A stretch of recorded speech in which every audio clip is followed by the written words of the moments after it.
Moin Leute und herzlich willkommen zurück zu unserer Bitcoin, Blockchain, Kryptowährung und so weiter Technologienreihe.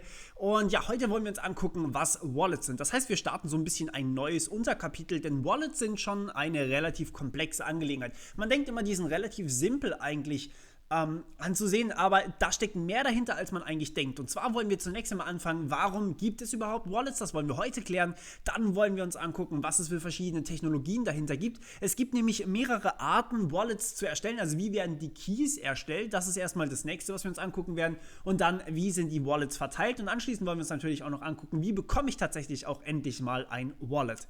Und ja, das wollen wir heute so ein bisschen anfangen und die nächsten paar Videos natürlich weitermachen. Okay. Schauen wir uns an, warum Wallets existieren. Die haben tatsächlich eine Daseinsberechtigung. Und zwar, Wallets sind im umgangssprachlichen Gebrauch eigentlich erstmal Geldbeutel. Also Wallet auf Deutsch heißt Geldbeutel.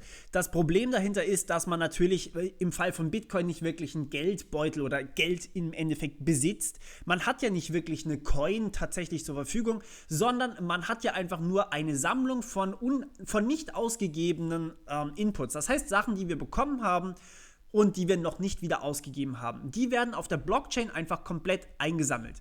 So, jetzt habe ich natürlich hier das Problem, wenn ich jetzt irgendwie ein Wallet erstelle, kann ich irgendwie nicht Coins speichern oder sowas, denn ich habe ja keine Coins. Ich habe ja nur die Blockchain, auf der ich nachgucken kann, wie viel Guthaben ich habe. Ich kann aber Folgendes machen, und zwar ich kann meine Private Keys sammeln.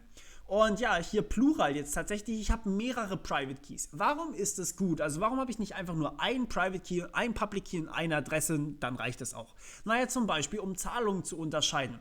Das heißt, ich muss irgendwie schauen, hey, welche Sache wurde jetzt schon bezahlt? Nehmen wir einfach mal an, ich habe einen Online-Shop und ich verkaufe Tutorials.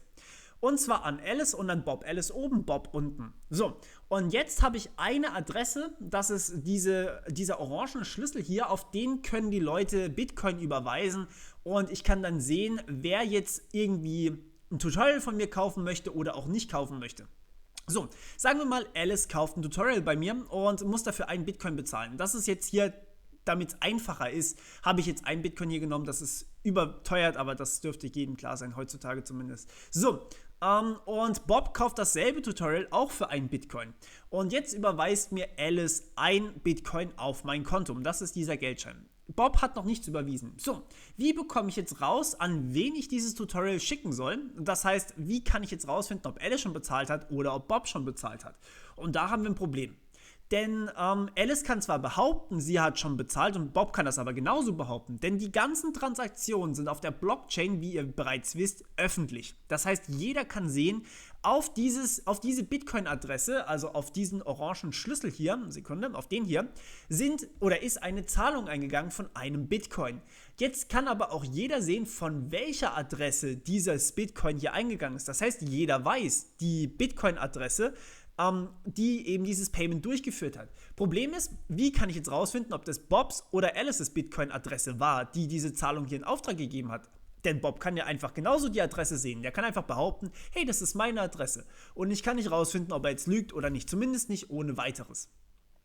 Und deswegen müsste man jetzt vorher schreiben, hey, das ist meine Bitcoin-Adresse, wenn du von der was bekommst. Klar, es ist schon möglich, Zahlungen zu unterscheiden, aber es ist immer sehr, sehr umständlich. Deswegen auch zu Anonymitätszwecken, dazu irgendwann später. Also Anonymität ist auch ein großer Vorteil von Wallets, aber das machen wir nicht jetzt, sondern irgendwann später. Und zwar kann man einfach mehrere Adressen anlegen, und zwar eine für Alice anlegen, eine für Bob anlegen. Alice überweist mir die Bitcoin und ich kann automatisch sagen, Tutorials werden an Alice verschickt. Bob muss noch warten, bis er ihm die Zahlung durchgeführt hat, und dann kann ich ihm auch die Sachen schicken. Das heißt, hier muss man überhaupt nicht kommunizieren, was sehr, sehr angenehm ist, und teilweise lassen sich die Vorgänge auch automatisieren. Ja, ich weiß, da gibt es Besseres dazu. Es gibt zum Beispiel Ethereum oder sonst irgendwas und keine Ahnung. Es gibt haufenweise bessere Coins als jetzt Bitcoin zum Beispiel, was das Szenario angeht, aber trotzdem hat man sich für diese Wallets hier entschieden, auch eben wie gesagt zu Anonymitätszwecken. Denn wenn ich jetzt hier 2 Bitcoin-Adressen habe und zum Beispiel auch jede Adresse einfach nur für eine einzige Zahlung benutze, dann kann man natürlich nicht rausfinden, was jetzt tatsächlich mir gehört, oder man kann es kaum herausfinden, denn ich kann mir einfach neue Adressen erstellen, irgendwie hin und her schieben und plötzlich wird es sehr, sehr undurchsichtig, wem jetzt hier wirklich was gehört. Und ja, das ist ein großer Vorteil von Wallets. Wie gesagt, zur Anonymität werde ich mich noch separat ein bisschen genauer äußern. Da brauchen wir aber noch ein bisschen mehr Hintergrundwissen. So, Ja, und das ist jetzt sozusagen der Vorteil von Wallets. Ich kann mir beliebig viele Adressen erstellen. Und wie wir das machen, das gucken wir uns dann nächstes Mal an, denn ich kann natürlich meine Schlüssel einfach so generieren, wie wir es bisher gemacht haben, aber es gibt noch definitiv interessantere Ansätze, um genau zu sein, 4 Stück, also 4 Ansätze insgesamt, die ich euch vorstellen möchte, zumindest vorerst. Und ja, ich hoffe, ihr freut euch drauf. Wir hören uns beim nächsten Mal. Bis dann. Ciao.